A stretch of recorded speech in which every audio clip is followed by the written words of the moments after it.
There's an unparalleled beauty that exists in the early days of anime on TV. Spending Friday nights watching an orphan ninja fight for his future with a smile on his face.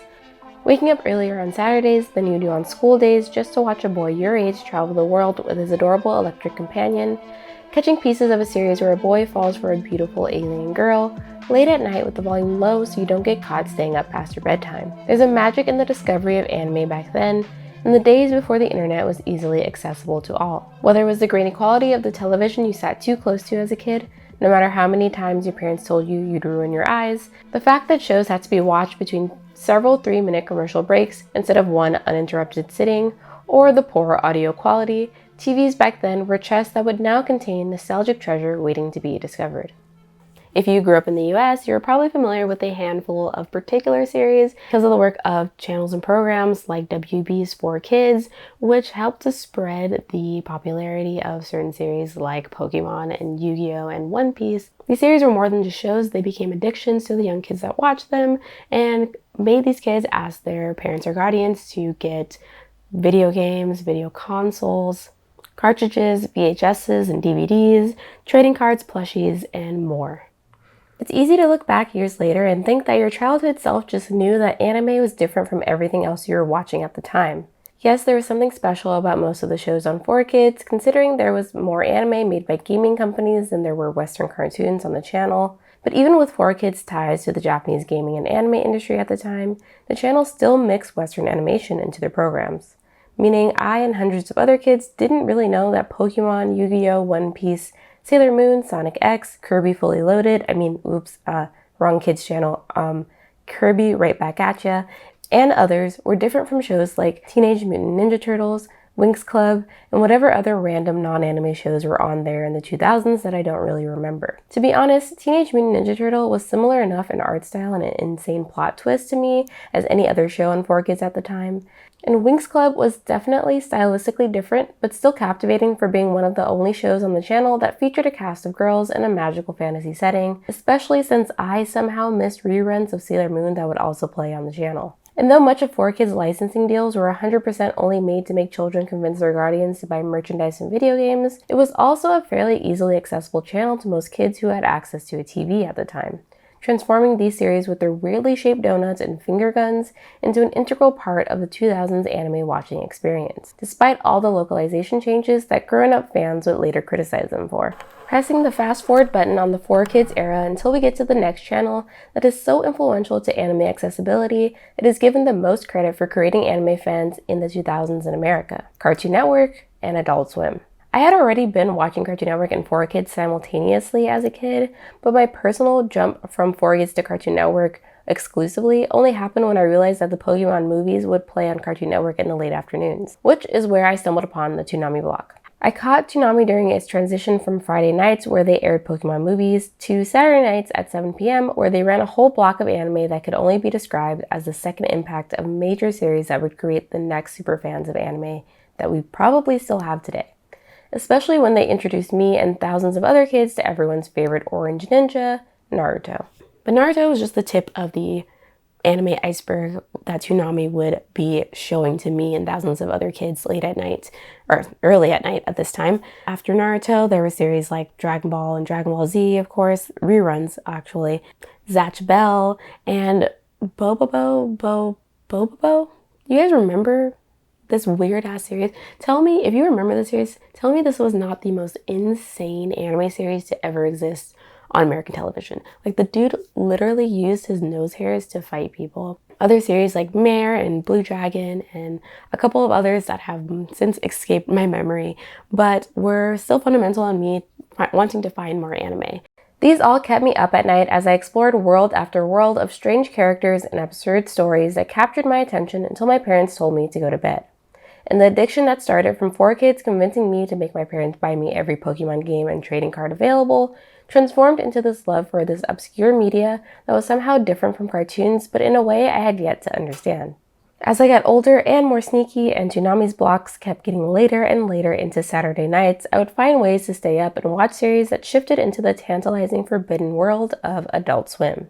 with more shows premiering on that platform and me discovering that I could stay up late and watch them. For example, experiencing Full Metal Alchemist for the first time as like a 11 or 12-year-old is an insane experience. Like, imagine trying to comprehend war, violence, the way the Philosopher's Stone was created as a 12-year-old, and countless other series that would play from, in the late night, early morning hours of Toonami, where I would go and sneak into my older sister's room to stay up and watch them. The absolute insanity of Toonami anime at that time as a young person, really watching series featuring robots popping from kids' heads, horrifying demons chasing after schoolgirls, and sentient metal armor with the voice of a child was like, it completely skewed what I thought my imagination was capable of.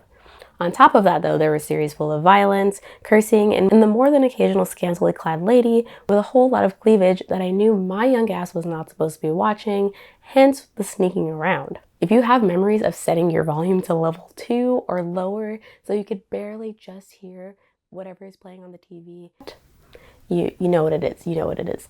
Among all those incredible shows, there is one series that truly captivated my very soul, which sounds dramatic, but remember, I was 12. An ephemeral show that featured a boy flying through the sky on a surfboard, a beautiful alien girl, a giant robot, and a diverse cast of characters. Like, literally, guys, like 4 black characters, which blew my mind at the time and honestly still does, because how many anime out there has that many black characters in a show? Not that many. Anyway, it was unlike anything I'd seen in anime at the time. There's war, there's violence, there seems to be romance, all the things my young adolescent puberty-driven brain were craving to watch. Eureka 7 was a series that I would not learn the name of until many years later, but in the little bits of it I got between several 3-minute commercial breaks and the incredible music bumps by Adult Swim, it became a series that captivated and inspired me with its creativity and art style. It is one of my top favorite series to this day, despite whatever the creator is trying to do to ruin it, and I watch it often for the nostalgia of finding a series that felt truly immersive and stunning to watch. I believe the impermanence and exclusivity of TV is what made discovering anime so magical. Anime and cartoons were literally built different back then. Waiting a week to find out if one character ever kicked another character's ass after they talked trash all episode made me anxious to know what happened next. The 4:3 square aspect ratios that make older series look like you're watching them through the dark void of space on a widescreen made them feel cozy and comforting on a, TV in the 2000s. The TV business playing Jedi mind tricks on people by saying that a show would run for 30 minutes when it was actually only 22 minutes with 8 minutes of commercials in between. These square shows with their characters who had big eyes and even bigger adventures stood apart with their different styles, different essence, and different cultures from anything else on TV at the time, propelling my love for anime to a degree where I started to get my fix from other places, including scouring the darkest parts of the 2000s internet, early YouTube, where surprisingly many anime shows were available at the time because people would just re-upload them, and YouTube at the time didn't really have a copyright infringement policy, so you could watch full episodes of series as long as they were broken up into little parts. So one episode could be broken up anywhere from like 2 to 10 parts, and you had to go scour the YouTube algorithm at the time, which was not that great, to find all the parts of one episode and all the parts of a series. I also learned to sail the 7 seas at an early age by going on to one of the sketchiest, most pirate websites at that time, which was actually Crunchyroll. For the uninformed, if you did not know, Crunchyroll started off as a pirate anime site before deciding to, clean up their act and go legal. I would stumble and search and scour through YouTube and Crunchyroll to find my next fix. And this, my friends, is where I finally discovered the greatness, the amazingness that is shoujo anime. Even though at the time I didn't know shoujo and shonen were 2 different things, and I wouldn't really understand that until a little bit later in my life, but at the time when stumbling upon this was like finding this pink, rose-colored, flowery treasure chest of cuteness and romance. Somehow, growing up, watching 4Kids, and even Toonami, I missed series like Sailor Moon and Cardcaptor Sakura, known as Cardcaptor, at that time in the US. But I did find Fruits Basket, the 2001 version, which still has the most heartfelt opening dub cover of all time. You can fight me on that. I also found Full Moon wo Sakashite, Shugo Chara, The Wallflower, Princess Tutu, among others. But the real treasure was the broken up episodes of the Ouran High School Host Club dub that I found online, specifically on YouTube, and I watched the entire series more than once, again and again, quickly falling deeply in love with characters Haruhi and Tamaki specifically. She was just someone who embodied a lot of young girls' ideas about how they looked and how they wanted to be perceived at the time, and like kind of touched on the insecurities of being looked at and perceived a certain way, especially when I grew up. A lot of things around me, a lot of things I watched, of course, and shonen series included, made me think that being a boy was just better. It was awesome. Everything was targeted towards boys. Anything girly was kind of put down. So being in dresses, like my mom wanted me to dress in cute frilly stuff, and I didn't want that. I wanted t-shirts, I wanted pants. I didn't want to look like a girly girl. I wanted to be a kind of tomboy. Seeing that kind of reflected in Haruhi like really spoke to me, and I was immediately hooked and invested in her character. But also I love the moments when she dresses cute and also embraces it, because she doesn't feel afraid to just embrace both parts of her femininity, masculinity, and all parts of who they are. So that series for Haruhi alone was fundamental to my life. It was a combination of these series that I found on the internet and on TV that would end up leading to a fundamental shift in my life. When I went into middle school, I had no idea that when I entered middle school, all my days of watching anime would actually pay off. Well, who would have guessed that one of the first people I would sit next to in PE class, who would still be one of my best friends to this very day, was a girl who watched Naruto and built up our repertoire of series that we liked, characters that we liked or disliked, and so on. Literally spending hours debating which of the demon brothers was hotter in Inuyasha, Sesshomaru or Inuyasha. In middle school, without the influence of the internet really, me and my little friends who were ridiculed by the other popular kids at least felt like we had a place to belong in our little groups. And it made going to school just that much less lonely. The more I talked about anime with my friends, the more I understood the differences between anime and cartoons, and how it was created, and the characters and the style, and how we all kind of gravitated towards anime more than the cartoons, especially when my friends started to introduce me to the world of manga, which I at the time had no idea about, and they told me to get like shonenjump magazine, you could subscribe to it, you could read manga in the bookstores, and so much more. And I freaked out. shonenjump magazines only come once a month. You have to wait a month to get the next chapter of whatever is going on in the series, which is insane for a kid who just only has to wait a week to get a next episode of anime. Waiting a month felt like forever, but it was worth it because I fell in love with these static black and white images of my favorite series, shown in a slightly different art style and portrayed in a different way that I didn't even think was possible.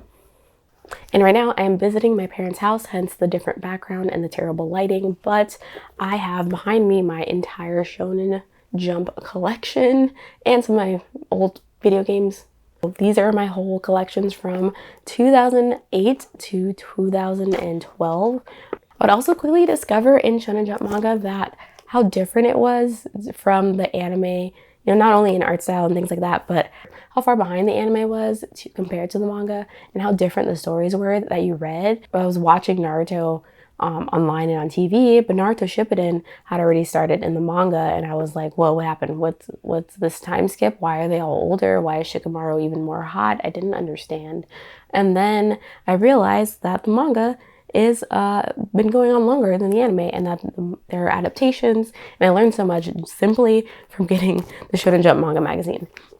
Same could be said for series like Bleach, which my entire collection is mostly filled with Naruto, Bleach, and One Piece, with a couple of other series in between, like Tegami Bachi, some reprints of Yu Yu Hakusho, this one series by Stan Lee called Ultimo, and a couple of other series that I don't really remember off the top of my head, but I might show in a clip on here. I realized I could go to my local library, which had recently been renovated and kind of started promoting their manga section. I could go there and check out manga for free. And being able to just like recapture that love for like the adventure and the craziness that is like Naruto, Bleach, and other series in manga format, like reliving them as if I was watching them for the first time, was incredible. I even went back to my local library just to see how their manga collection may have changed. It actually sadly didn't change too much. It moved locations. It didn't get that much bigger, which made me a little bit sadder. But I could tell that many of the series that were still there had been there since I was a kid, or possibly, but they've definitely been worn down and read through. There was also a little adult section with Berserk and other series in there, and I was like, oh, this is cool. There's also a little bit of shoujo manga, which we didn't have like any of at the time when I was growing up. Not that I remember, at least. Maybe Fushigi Yugi, because I did see that there when I went again.